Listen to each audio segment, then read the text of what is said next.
What's going on there, Knicks fans? We got to talk about the Knicks and their performance against Joel Embiid and the Sixers, and we got Stephon Marbury's reaction. And let me talk briefly about the Knicks right quick before we get into that. It was good to see everybody getting their touches last night. I hope Jalen Brunson, when he went out in the third quarter, saw how that ball was moving, how involved Mikal Bridges was in the offense, and the way everybody else got to eat. Sometimes it's okay to go 4 for 8 from the field and come out and see, like, fill out Cat, see what type of game he's having, make sure everyone has their touches just to keep him engaged. Because Mikal Bridges, he gets himself going with deflections and everything, flying around on defense. OG Ananobi, he's an opportunistic scorer who has the ability sometimes to have a strong drive or knock down some corner shots. And Josh Hart is very much opportunistic, so he's gonna do what he does regardless. But I hope Brunson was able to see that from the bench, in the third quarter. But yeah, we're gonna get into what Marbury had to say. Let's peep it. The Knicks, right? What's up, Steph? Welcome to Hong Kong. Love the Camelot shades. That's what's up. You know, now when we see our team play defense the way how we play, and then we win convincingly like how we play with Embiid on the court. Now, mind you, he's coming in fresh legs, right? He's coming in fresh legs. He's coming in at a period of time where people are expecting him to come in and dominate. Our defense was ready for his offense. You know what I'm saying? And for us, we can't play down to nobody. And we can't play up to nobody. We got to play as hard as we can to give ourselves a nice push, because if we were to play better basketball, people would have said one thing. But this is how we've been playing. So this is what it is. We have not played with each other for a long period of time. So we're going to have games like how we've been having. But where we can find consistency at is we can find it in watching how Mikal Bridges made the adjustment. He got up on pick and roll. He got over the pick and roll. And then he got downhill on pick and roll. And then the ball was, he was able to touch the basketball on a steal. Right? So now being that he catches this steal and he plays defense like this, he's going to see this on film. I hope that he can make the adjustment, because when he played defense like that and he's aggressive, oh my God, he got the ability to be a lockdown defender. Now he got to work on getting way stronger, because if he can get cock strong, like get Diesel, you know what I'm saying? Like get crazy cock Diesel, like Diesel, not big. I'm talking about strong. Like Tatum, he got bigger, right? Because that little bit of extra bulk, it helps when you hit. And then when you sliding over and trying to get over pick and rolls, once you throw your knives up, your elbow, you start getting through the pick and roll way easier. So our defense was way different. And because our defense was different, that was the change of the game. It changed our energy. It changed our tempo. Right? Even when Jalen went down, we still was able to keep momentum because we were playing good defense. You know what I'm saying?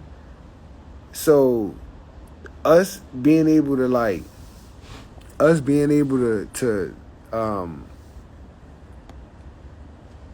play with this tempo, this style, Cat getting us off early. He don't gotta play well the whole game, play good the whole time, all the time. 16, 20, and 15, super solid numbers with a W. We taking that all day long. All day long. Now all we got to do is get Cat to start coming up. He locked, basically the way how he played against Embiid with a W, he won the matchup, because that's what that was. Embiid versus Cat, that's matchup. I got to stop drinking this.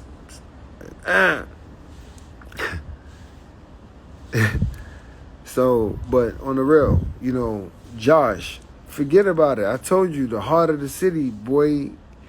He doing everything on the court, right? And if he stop now, if he if he can stop jumping up in the air like completely,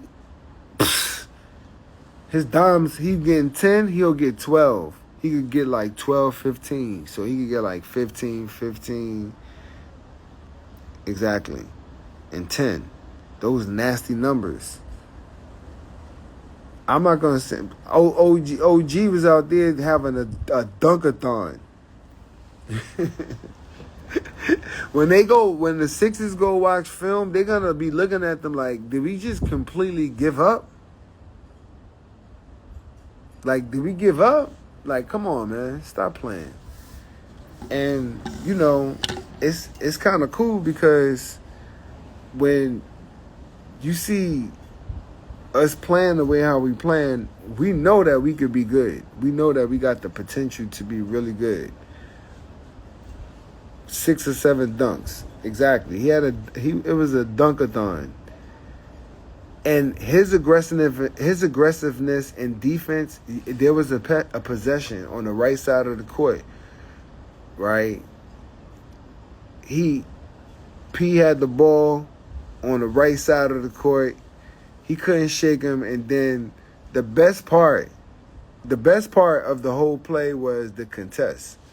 So when I look at our team, when we play with that type of intensity, when we play with that type of energy, when we share the basketball, we can literally, as fans, when we're watching, this is for Knicks fans, when we're watching our team, because not everybody watch our team, so not everybody is going to be cheering or appreciative towards what it is that we're doing or how we're playing, right? But when we're moving the basketball the way how we're moving the basketball, we can literally, as fans, say, boom, boom, oh, he should be getting that shot. Move it, move it, move it. And then we should be holding our hand up for the 3, right? Or dunk.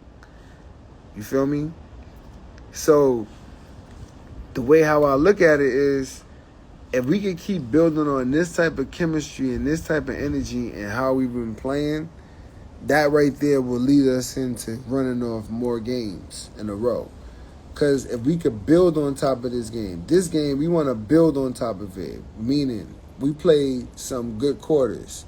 If now we play, just say we play 4 good quarters. Now we want to play 5 good quarters, 6 good quarters, 7 good quarters. You want to play really good quarters, right? So we building on this right here. We build on top of this, building on top of the quarters, because now we play the next, and if we could win the first 5 minutes of every quarter, that always give us a chance to win the game. Because if you win the quarter, you're going to win the game, more than likely. But you still want to be consistent in us playing the way how we playing in season.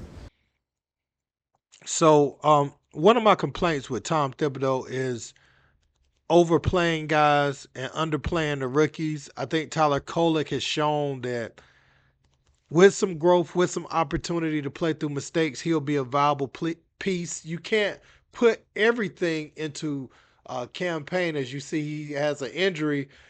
No need to bury Kolek at the end of the bench, a rookie that's ready to play. You know what I'm saying? Yes, he's going to get lost on defense sometimes. He's going to do all that. But you can't expect people to get better without game experience. Same with Ariel Hook Porty. He's a better player than Jericho Sims. So I don't understand why Hook Porty isn't getting minutes. You got to live with the young guys' mistakes because they're going to pay dividends for you later.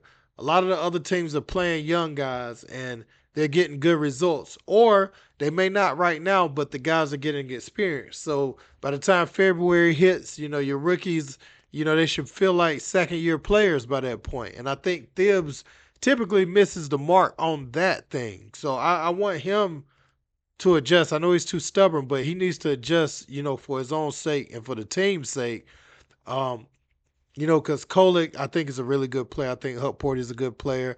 And even what's my man named Dottier? I think he got some game. He just hasn't had the opportunity, but he looked pretty good to me, in the preseason when he got his opportunity. So I would like to see guys get opportunities in games and whether it's 5 minutes here or there. And I think Tyler Kolek is more than ready, right, to play 10 minutes, especially when campaign is out.